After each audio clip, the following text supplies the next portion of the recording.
Tipos de datos. Ahorita ya vamos a hablar un poco más de tipos de datos. Da un enter.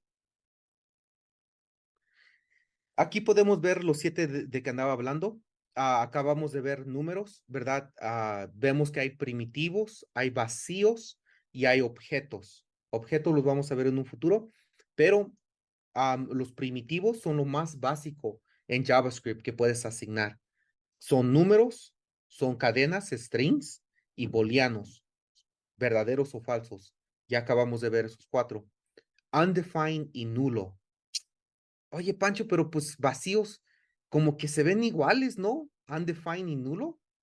Undefined, no definido, o nulo, no. ¿Qué no es lo mismo? ¿No es lo mismo, Alfredo? Mm, Undefined y no. ¿Qué es la diferencia entre y undefined y null? tienen dos diferentes propósitos. Ajá, Usualmente, undefined es que no tiene como un, un valor.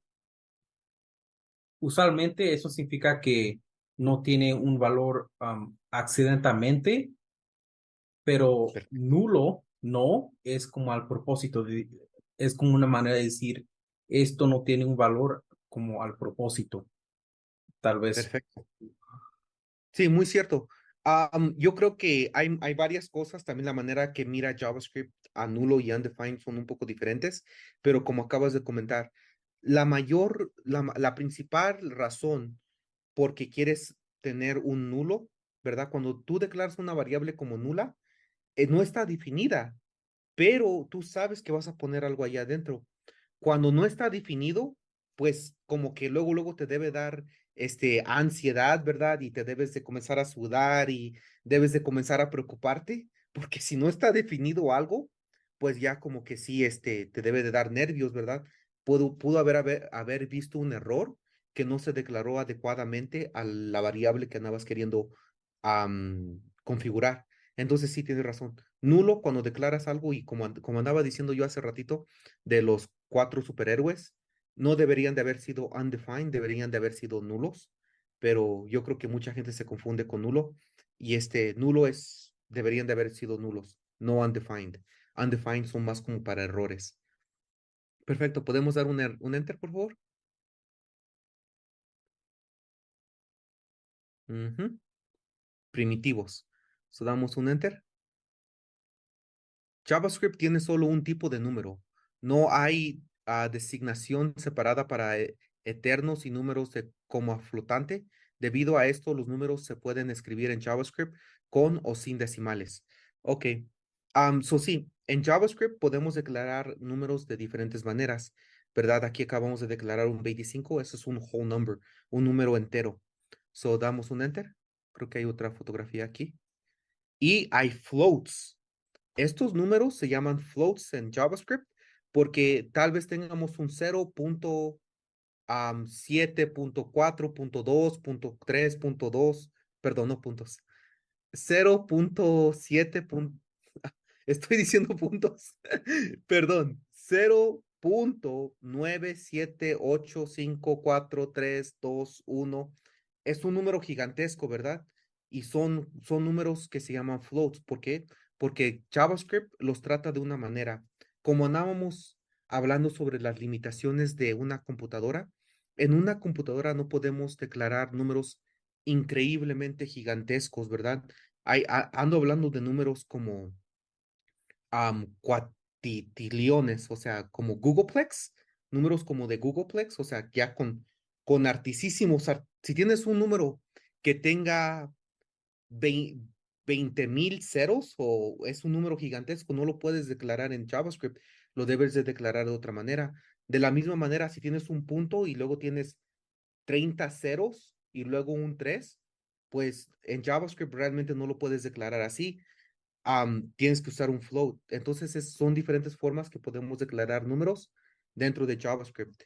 Vamos a hacer ejemplos en un futuro, pero ahorita yo quiero que no se me confundan y lo que quiero más que nada es de que hay diferentes formas de declarar números dentro de JavaScript, dependiendo en el contexto que quieras hacer. So, por ejemplo, números enteros, podemos hacer un ejemplo que en números enteros, ¿cómo en qué los querías usar, Alfredo? ¿En qué usarías números enteros?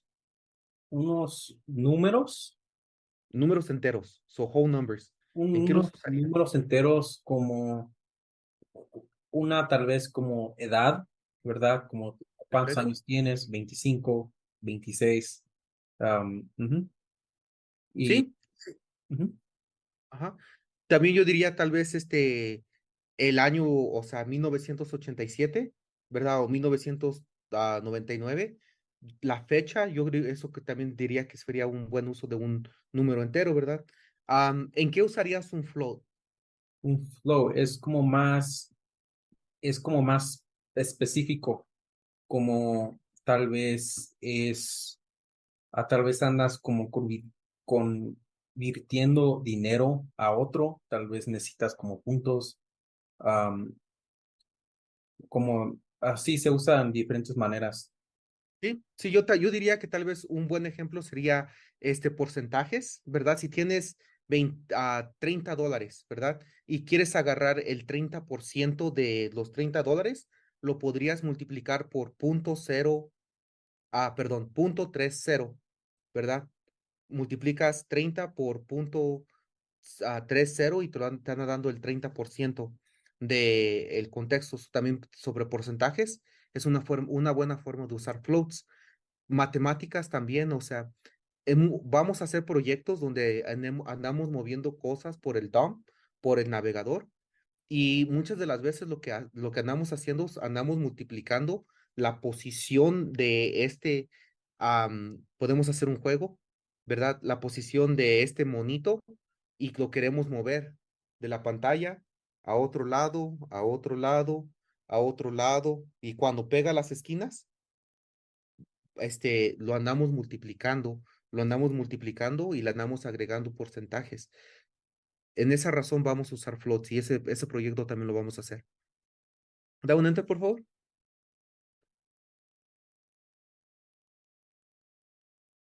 Cadenas de caracteres, strings. So, como andábamos diciendo, una cadena es una secuencia de uno o más caracteres, letras, números y símbolos.